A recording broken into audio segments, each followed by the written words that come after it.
माँ दुर्गा के चौथे स्वरूप को कुष्मांडा देवी कहते हैं।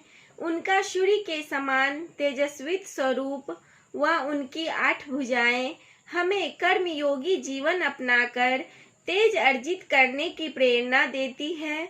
उनकी मधुर मुस्कान हमारी जीवनी शक्ति का संवर्धन करते हुए हमें हंसते हुए कठिन से कठिन मार्ग पर चलकर सफलता पाने को प्रेरित करती है। माँ के दिव्य स्वरूप का ध्यान हमें आत्मिक प्रकाश प्रदान करते हुए हमारी प्रज्ञा शक्ति को जागृत करके हमारी मेधा को उचित तथा श्रेष्ठ कार्यों में प्रवृत्त करता है।